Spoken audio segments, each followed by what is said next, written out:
Bagaimana nih komunikasi? Komunikasi ini kan memang awalnya di keluarga, tapi nanti juga ada yang di sekolah gitu ya. Saya mau jelas yang di keluarga dulu ya sebagai dasarnya ya. Jadi eh tadi merasa kesepian, Kang Momo ya. Nggak bisa nggak, ternyata orang-orang salah kaprah ya. Orang-orang bilang bahwa gini, wah ini anak semakin gede semakin bandel nih, semakin nakal gitu loh. Apalagi remaja ya. Hormon-hormon keluar, hormon seks aktif gitu ya.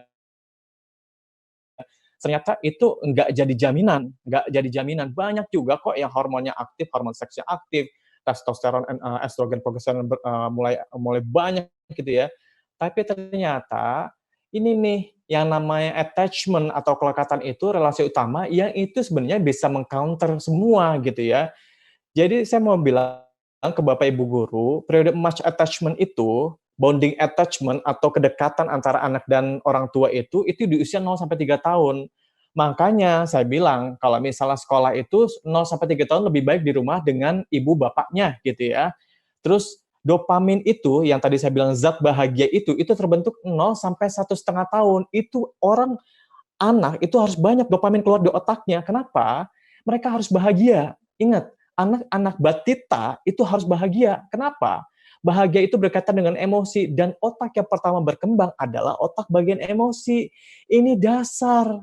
Bagaimana nggak dasar? Motivasi apa itu? Motivasi kan semangat itu berkaitan dengan apa? Emosi gitu ya.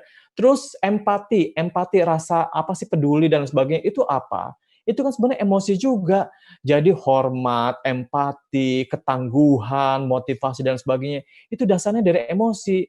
Dan kalau periode matchnya bonding attachment-nya jelek dan dopamin tidak keluar selayaknya sehingga anak nggak bahagia misalnya, maka yang terjadi adalah, lanjut Kang. Iya, jika nggak terpenuhi Bapak Ibu sekalian, maka yang terjadi adalah mistrust gitu ya. Mistrust itu nggak percayaan. Nggak kayak gitu.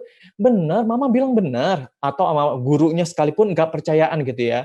Jadi kalau nggak terpenuhi mistrust gitu loh. Terus akhirnya emosi tidak genap, di kemudian hari anak jadi murung, depresi gitu ya. Jadi anak-anak yang kayak gini nih, misalnya nih ya, kamu senang nggak belajar kayak gini?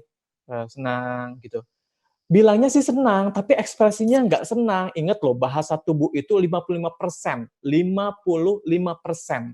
Jadi kalau orang bilang gini, kamu senang nggak? Senang. Tapi dia ekspresinya, gitu, intonasinya nggak senang.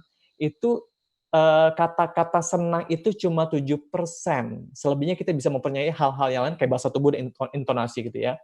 Emosi nggak genap, di kemudian hari jadi anak murung dan depresi. Bapak Ibu sekalian, kalau anak sudah depresi tandanya adalah gini nih, udahlah nggak mau hidup lagi, bosen hidup gini-gini aja gitu loh. Ngapain sih PJJ PJJ, udahlah bosen gitu loh. Hati-hati, ini jangan-jangan anak kita sudah mengarah ke depresi gitu ya. Depresi adalah salah satu tanda utamanya adalah udah nggak mau hidup gitu ya, udah nggak bersemangat hidup gitu loh. Masalah nggak depresi, masalah banget. Kenapa masalah banget? Karena kalau orang sudah depresi, sekali lagi saya mau bilang, kayak pilek gitu ya. Dia bisa sembuh, tapi bisa kambuh lagi gitu ya. Jadi sepanjang hidupnya, kita harus jaga supaya dia nggak terjerumus lagi ke lembah depresi yang itu susah lagi ngangkatnya ke atas. Dan sayangnya, depresi itu menurun secara genetik. Jadi kalau ayah ibunya depresi, tertekan sampai nggak mau hidup gitu ya, dia punya anak, kemungkinan dia akan membawa gen-gen depresif itu gitu ya. Jadi kalau orang depresi mencari apa yang membahagiakan, ini cikal bakal kecanduan. Karena apa? Butuh dopamin, Bapak Ibu. Butuh dopamin, butuh zat bahagia. Dari mana dapatnya? Dari hal-hal yang nggak ngatur dia. Apa? Gadget. Jadi kita salah-salah ininya kayak gitu tuh. Salah-salah apa namanya? eh Salah kaprahnya. Walhasil boro-boro kita memanfaatkan internet secara baik. Ya begitu, maunya yang enak-enak aja gitu ya. Nah, udah gitu fatherlessness. Fatherlessness itu sebenarnya sebutan untuk anak yatim ya, anak yang udah nggak punya bapak gitu ya. Tapi di Amerika sekalipun yang punya bahasa Inggris itu fatherless itu sekarang dikatakan sebagai istilah buat menyebut anak-anak yang tidak punya bapak. Secara secara ini ya, secara psikologis gitu loh, bapaknya nggak ada, entah di mana, sukanya mancing, main handphone kalau di rumah, fatherlessness. Ternyata ternyata riset membuktikan, penelitian membuktikan bahwa anak dekat dengan bapak, ngobrol-ngobrol dengan bapak itu menstimulasi bagian ini, bagian prefrontal cortex, yang salah satu gunanya adalah ngontrol diri gitu ya. Jadi anak-anak yang fatherless itu nggak bisa ngontrol diri gitu dan bisa berpeluang untuk masa-masa perilaku seksual. Kalau Bapak Ibu tahu, kalau pernah berkunjung ke RSJ, Rumah Sakit Jiwa, kasihan banget. 4 dari 5 pasien rumah sakit jiwa itu adalah fatherless gitu ya, orang-orang yang tidak ada bapak gitu ya, tidak ada figur laki-laki. Itulah kenapa di sekolah juga harus ada guru laki-laki, khususnya di TK gitu ya, supaya mereka bisa tahu dan bisa terlatih, terasah bagian prefrontal cortex-nya gitu. Dan satu lagi yang luar biasa, saya pernah ke penjara gitu ya, penjara anak itu berkunjung ke sana, ternyata penjara dari hasil riset mereka dijuluki sebagai a center for fatherless men gitu loh. Jadi kebanyakan yang di penjara itu orang-orang yang nggak bisa ngontrol diri. Kenapa? Tidak terstimulasi bagian ininya karena kurangnya stimulasi dari para bapak atau para ayah gitu. Oke. Nah, sekarang gini, kita berharap dari aturan pemerintah. Aturan pemerintah negara kita kan masih banyak berbenah ya. Kalau saya punya teman di Jepang itu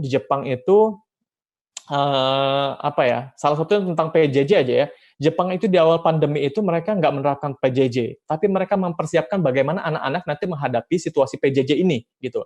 Karena Jepang berpikir bahwa gini, mereka mempertimbangkan, oh kan nggak semuanya punya handphone gitu ya, oh kan ini. Jadi mereka mempersiapkan itu gitu, kalaupun ada pembelajaran jarak jauh, itu mempersiapkan untuk mereka nanti menghadapi situasi kondisi yang nggak tahu normal lagi atau enggak gitu ya.